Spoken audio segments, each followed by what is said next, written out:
Hello दोस्तों, आज हम कक्षा 10वीं का मैथ का पहला चैप्टर शुरू करने जा रहे हैं, जिसका नाम है वास्तविक संख्या।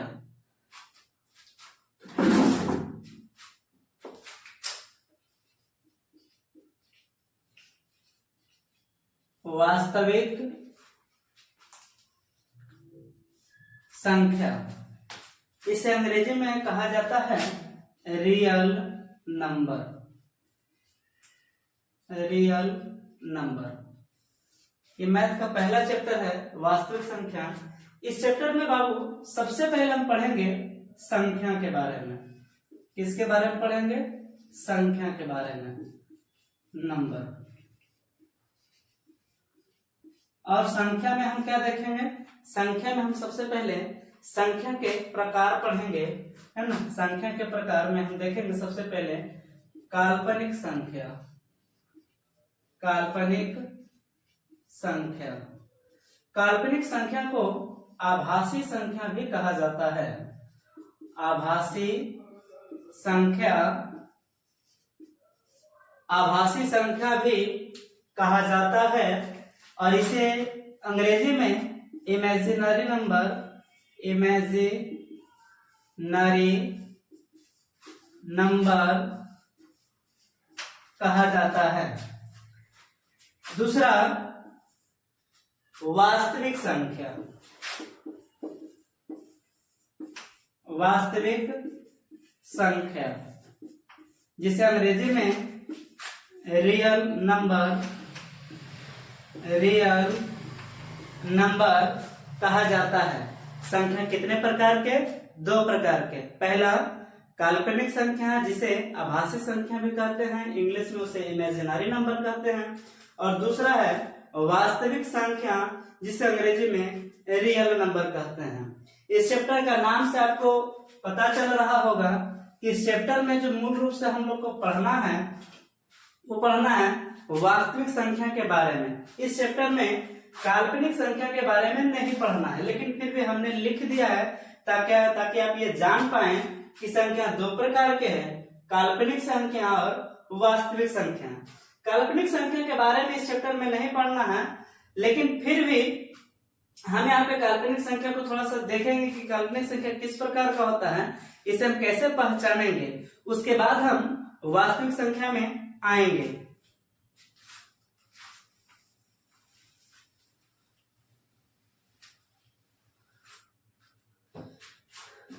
काल्पनिक संख्या,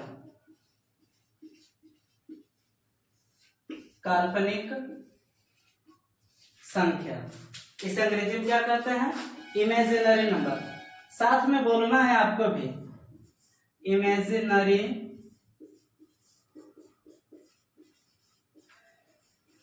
नंबर। क्या लिखे हैं बोर्ड पे? इमेजिनरी नंबर यानी काल्पनिक संख्या, है ना। क्या है काल्पनिक संख्या? देखिए, हम आपको एग्जाम्पल बताते हैं या फिर इसका परिभाषा भी लिख देते हैं कि किसी ऋणात्मक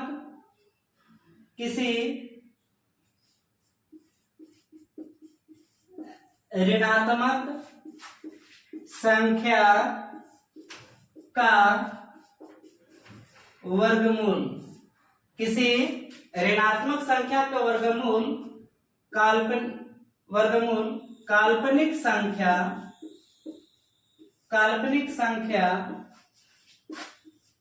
कहलाता है। कितना आसान परिभाषा है कि किसी ऋणात्मक संख्या का वर्गमूल काल्पनिक संख्या कहलाता है। क्या कहलाता है? काल्पनिक संख्या कहलाता है। जैसे अगर हम उदाहरण देख लें तो उदाहरण में सबसे पहले हम ऋणात्मक संख्या लिखते हैं। क्या लिखते हैं? ऋणात्मक संख्या, मतलब जिसमें माइनस का चिन्ह लगा हो। जैसे -1, -5, -7, -10, -1/2, -3/2। इस प्रकार से कोई भी संख्या ले लीजिए, सिर्फ वो माइनस में रहना चाहिए, है ना। इसके बाद देखिए ऋणात्मक संख्या का उदाहरण तो हम ले लिए। इसके बाद क्या करना है, ऋणात्मक संख्या का वर्गमूल निकाल देना है। क्या निकाल देना है? वर्गमूल। और वर्गमूल कैसे निकालेंगे? बस ये कर देंगे, इसका वर्गमूल कहलाएगा। क्या कहलाएगा? वर्गमूल कहलाएगा। तो जो हम उदाहरण यहाँ पे दे रहे हैं, ये उदाहरण है काल्पनिक संख्या का। तो काल्पनिक संख्या का पहचानने का जो तरीका हुआ वो यह हुआ कि अगर कोई संख्या ऋणात्मक है और वो रूट के अंदर है, यानी उसका वर्गमूल है, तो हम उसको क्या बोलेंगे? काल्पनिक संख्या बोलेंगे। इसे हम सीधे तौर पर हल तो नहीं कर सकते हैं, हाँ इसे हम कुछ हद तक इसका सरल रूप को लिख सकते हैं।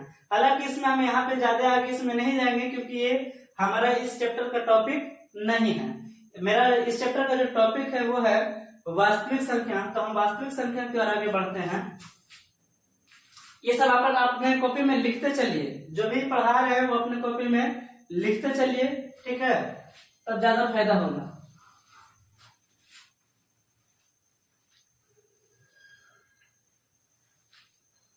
इसके बाद हम देखेंगे वास्तविक संख्या। क्या? वास्तविक संख्या। वास्तविक संख्या को अंग्रेजी में क्या कहते हैं? Real number. पर भी लिखा हुआ है, यहाँ पे लिख देते हैं रियल नंबर। Real number. वास्तविक संख्या क्या है? अब जैसे कोई भी ऐसी संख्या ले लीजिए, मतलब जो ऐसा समझिए कि जो काल्पनिक नहीं है वो वास्तविक है, जो काल्पनिक नहीं है वो वास्तविक है। अर्थात अगर कोई ऋणात्मक संख्या रूट में नहीं है तो वो वास्तविक संख्या हो जाएगा। क्या हो जाएगा? वो वास्तविक संख्या हो जाएगा। वास्तविक संख्या में हम सबसे पहले परिभाषा देखेंगे, लिखेंगे परिमेय संख्या, परिमेय संख्या और अपरिमेय संख्या, परिमेय संख्या और अपरिमेय संख्या के मिश्रण को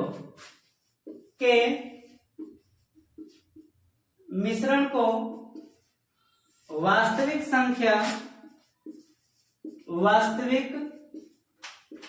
संख्या कहते हैं। वास्तविक संख्या कहते हैं।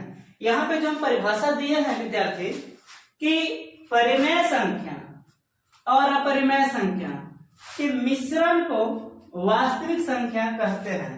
इस परिभाषा का मतलब यह हुआ कि जितने भी अपरिमेय संख्या हैं वे सभी वास्तविक संख्या हैं, और जितने भी परिमेय संख्या हैं वे भी सभी वास्तविक संख्या हैं। मतलब कोई भी वास्तविक संख्या, कोई भी परिमेय संख्या या कोई भी अपरिमेय संख्या वो वास्तविक संख्या ही होगा। जैसे हम आपको देखिए लिख देते हैं, इधर लिख देते हैं परिमेय और इधर लिख देते हैं अपरिमेय।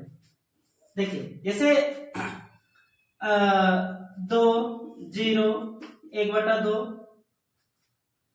22/7, 3/2 या √4, ये सभी जो है ये परिमेय संख्या है। अपरिमेय में आ जाते हैं √2, √3, √2/2, पाई, √3+2, ये सभी क्या है? अपरिमेय संख्या। क्या है? अपरिमेय संख्या। तो जितना उदाहरण हम यहाँ लिखे हैं ये सभी कौन सी संख्या हैं? वास्तविक संख्याएं हैं। वास्तविक संख्या। कौन सी संख्या है? वास्तविक संख्या। कहने का मतलब ये भी वास्तविक संख्या है, ये भी वास्तविक संख्या है, ये भी वास्तविक संख्या है, ये भी वास्तविक संख्या। इसमें जितने भी उदाहरण हम लिखे हैं वे सभी के सभी क्या है? वास्तविक संख्या है। यहाँ से आप क्या सीख रहे हैं? आप ये सीख रहे हैं कि आप इस तरह से कोई भी उदाहरण, चाहे वो परिमेय हो या अपरिमेय हो, वो कौन सी संख्या होगी? वो होगी वास्तविक संख्या होगी। ठीक है? अब आप वास्तविक संख्या समझ गए होंगे। अब अभ्यास के लिए आप और भी वास्तविक संख्या उदाहरण में लिख सकते हैं अपने मन से। मिटा रहे हैं, लिख लीजिएगा कॉपी में जरूरी से।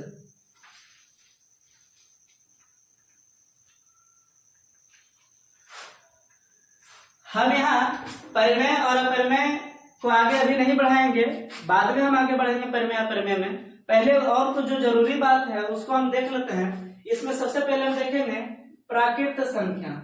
प्राकृत संख्या प्राकृत संख्या को अंग्रेजी में नेचुरल नंबर कहा जाता है। क्या कहा जाता है? Natural number. क्या कहा जाता है? Natural number. इसका साधारण सा डेफिनेशन आप सभी जानते हैं, पहले भी कभी पढ़े होंगे, है ना, कि गिनती की संख्या को प्राकृत संख्या कहते हैं। गिनती की संख्या को प्राकृत संख्या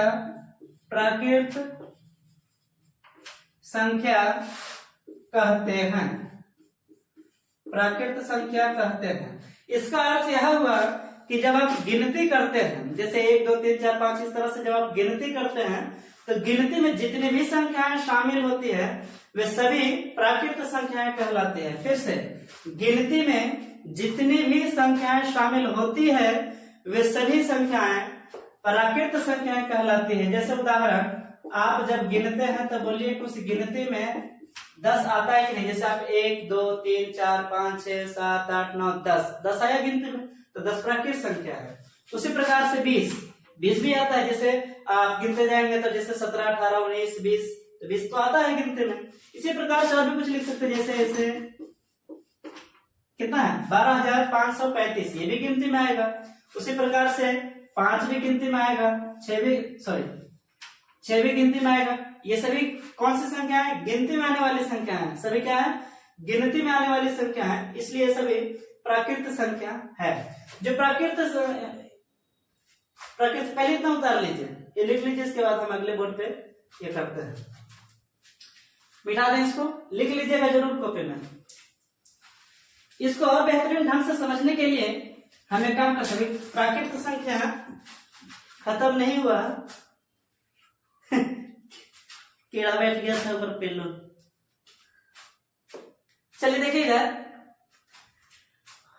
प्राकृत संख्या को और बेहतरीन ढंग से समझने के लिए हमें काम करते हैं। इधर लिखेंगे प्राकृत संख्या है, और इधर लिखेंगे प्राकृत संख्या नहीं है। प्राकृत संख्या नहीं है। एक तरफ क्या लिखे हैं? प्राकृत संख्या है, और एक तरफ प्राकृत संख्या नहीं है ना। अब दोनों तरफ हम उदाहरण देंगे कि कौन है प्राकृत संख्या और कौन नहीं है प्राकृत संख्या। देखिए, जब तक आप जैसे प्राकृत संख्या क्या है ये तो आप देखें, आप उसको भी देखिए कि कौन कौन प्राकृत संख्या नहीं है। जब आप है और नहीं है दोनों पे जब आप देखेंगे तो आपका इसके बारे में सोचने का क्षमता जो है वो बढ़ जाएगा। जैसे 1 प्राकृत संख्या है, हाँ है, 2 है, 3 है, 4 है, 5 है, 20 है, 60 है, 1005 है,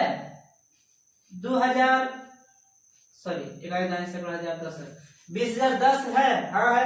इस तरह से आप कोई भी संख्या जब लिखेंगे तो ये प्राकृत संख्या कहलाएंगे। लेकिन हम अब उन संख्याओं को लिखेंगे जो प्राकृत संख्या नहीं है। जैसे देखिए, 0 प्राकृत संख्या नहीं है। 0 प्राकृत संख्या नहीं है। क्यों नहीं है?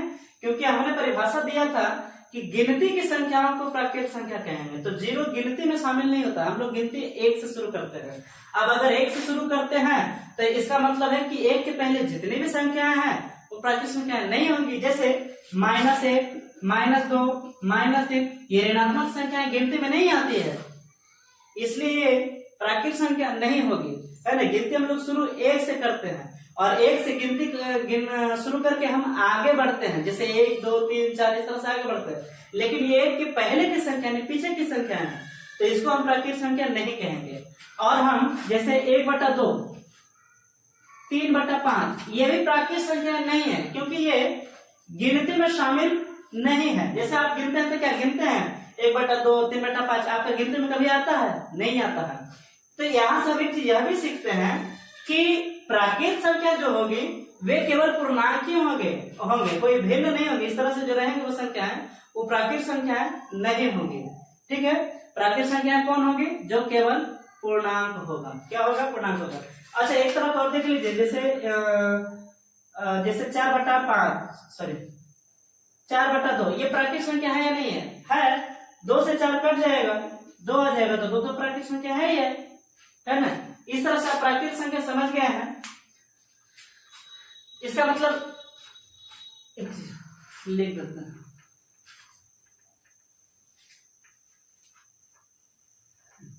देखिए थोड़ा बहुत इधर इधर बोला जा रहा है क्योंकि हम कैमरा के सामने कहीं पढ़ाया नहीं है।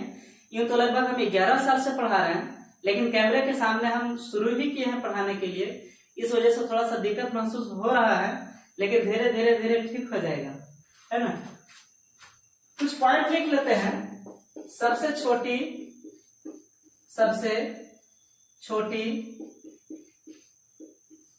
प्राकृत संख्या, सबसे छोटी प्राकृत संख्या 1 होती है। सबसे छोटी प्राकृतिक संख्या 1 होती है, 1 है। सबसे छोटी प्राकृतिक संख्या 1 है। इसके बाद हम देखेंगे प्राकृत संख्या को n से सूचित करते हैं, n से सूचित करते हैं। प्राकृत संख्याएं हमेशा पूर्णांक होती हैं। प्राकृत संख्याएं हमेशा धनात्मक पूर्णांक होते हैं, ऐसा लिख सकते हैं। धनात्मक पूर्णांक होती है ना। क्या लिखे हैं? सबसे छोटी प्राकृतिक संख्या 1 है। अब सबसे बड़ी प्राकृतिक संख्या की अगर बात कर लें तो आप तो जहां तक गिन सकेंगे कि गिनती का अंत ही नहीं, अनंत हो जाएगा, यानी कि सबसे बड़ी प्राकृतिक संख्या अनंत हो जाएगी। प्राकृतिक संख्या को क्या चीज से सूचित करते हैं? कैपिटल एम से। किससे? कैपिटल एम से सूचित करते हैं। इसके बाद प्राकृतिक संख्याएं हमेशा क्या होती हैं? धनात्मक पूर्णांक। धनात्मक पूर्णांक करने का मतलब जो माइनस में नहीं है ना। इस तरह से प्राकृतिक संख्या देख लिए। अब हम आगे देखेंगे सम संख्या। क्या देखेंगे? सम संख्या। नहीं, सम संख्या से पहले हम लोग पूर्ण संख्या पढ़ लेते हैं। पूर्ण संख्या, पूर्ण संख्या। पूर्ण संख्या को अंग्रेजी में कहा जाता है होल नंबर। क्या कहा जाता है? Whole number.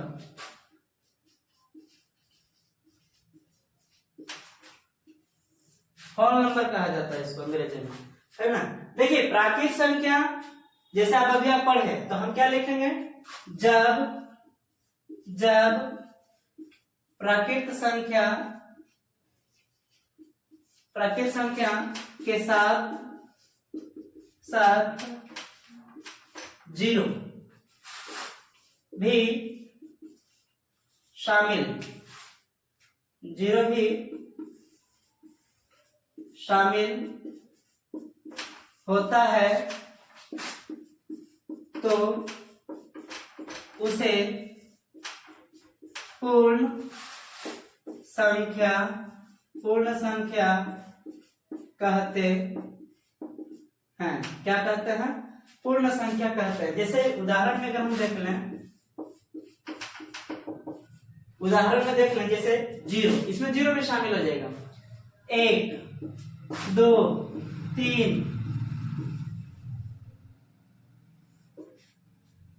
20 से 5। मतलब गिनती की संख्या के साथ साथ 0 भी खाली शामिल कर दीजिएगा, वे सभी क्या कहलाएंगे?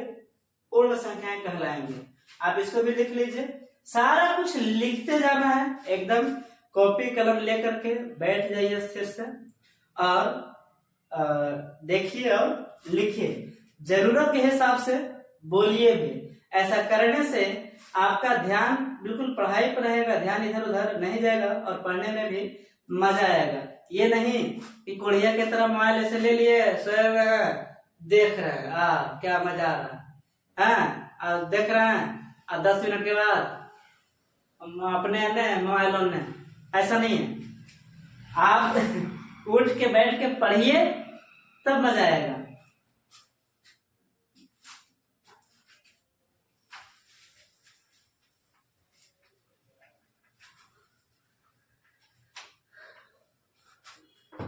जाइएगा नहीं, पूरा वीडियो देखिए, मजा आएगा। अब एक तरफ हम देखेंगे पूर्ण संख्या है, और दूसरा तरफ देखेंगे पूर्ण संख्या नहीं है, पूर्ण संख्या नहीं है। ठीक है, अब इधर वो उदाहरण हम लिखेंगे जो पूर्ण संख्या है, और इधर वो उदाहरण लिखेंगे जो पूर्ण संख्या नहीं है। अब जैसे कहने का अर्थ यह हुआ कि पूर्ण संख्या है तो इसमें तो वो जीरो खाली शामिल कर देंगे, बाकी प्राकृत संख्या के जितना उदाहरण था वैसे भी शामिल कर देंगे, तो पूर्ण संख्या क्या लगेगा? जैसे 1 2 3 4 5 6 7 8 9 10 11,000 11,111 12,111, ऐसा कुछ भी आप लिख सकते हैं। ऐसा नहीं कि हम जो लिख रहे हैं भाई, आप अपने मन से कोई भी तरह से लिख सकते हैं। अब इधर लिखेंगे पूर्ण संख्या नहीं है। कौन कौन नहीं है? देखिए, जितना भी इस तरह का भिन्न है वो पूर्ण संख्या नहीं हो सकता है। 1/2 ये पूर्ण संख्या नहीं हो सकता है। जितने भी ऋणात्मक संख्या है, जैसे -1, -2, -3, -10/5, ये सभी जो है वो पूर्ण संख्या नहीं है। इसका अर्थ यह हुआ कि जो पूर्णांक नहीं है वो पूर्ण संख्या नहीं हो सकता है, और जो ऋणात्मक संख्याएं हैं वो भी पूर्ण संख्या नहीं हो सकता है ना? जो बटा में है वो पूर्ण संख्या नहीं होगा, और जो माइनस में है ऋणात्मक है वो भी पूर्ण संख्या नहीं होगा। आप यह समझिए कि पूर्ण संख्या और प्राकृत संख्या, जितनी भी प्राकृत संख्याएं हैं वो तो पूर्ण संख्या है, लेकिन जितने भी पूर्ण संख्या है वे सभी प्राकृत संख्या नहीं है। पूर्ण संख्या को समझना है तो खाली प्राकृत संख्या देख लीजिए, उसमें 0 शामिल कर दीजिए, वो पूर्ण संख्या हो जाएगा। ठीक है, अब हम कुछ पॉइंट लिख देते हैं।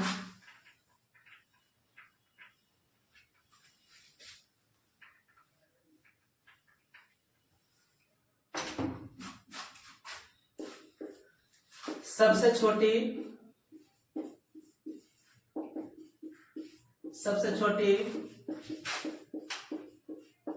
पूर्ण संख्या 0 है, यानी 0।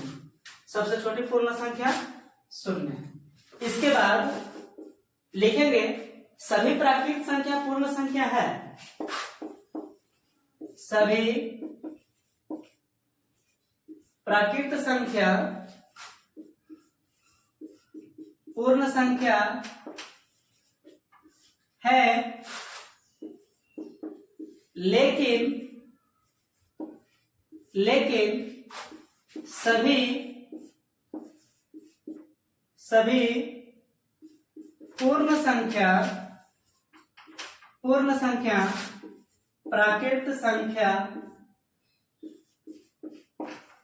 प्राकृत संख्या नहीं है। ठीक, अब देखिए, जैसे उदाहरण की अगर हम बात कर लें, 0 पूर्ण संख्या है, हाँ है। 0 प्राकृत संख्या है, नहीं है। इसका मतलब है कि यह केवल पूर्ण है, केवल पूर्ण संख्या है, यह प्राकृत संख्या नहीं है।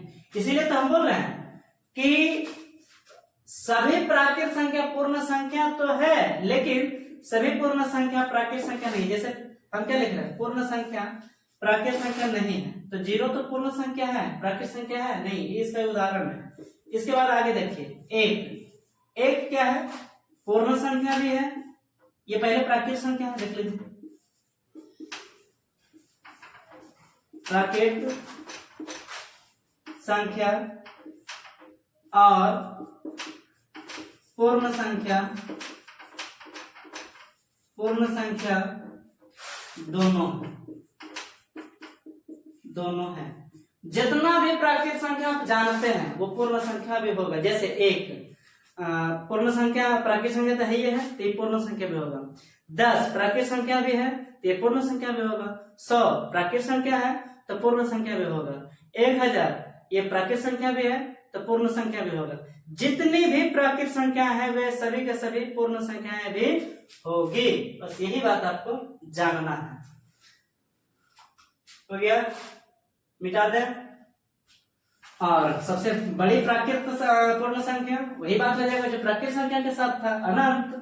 सबसे बड़ी प्राकृत संख्या अति पूर्ण संख्या अनंत। अब हम आते हैं सम संख्या पर। किस पर? सम संख्या।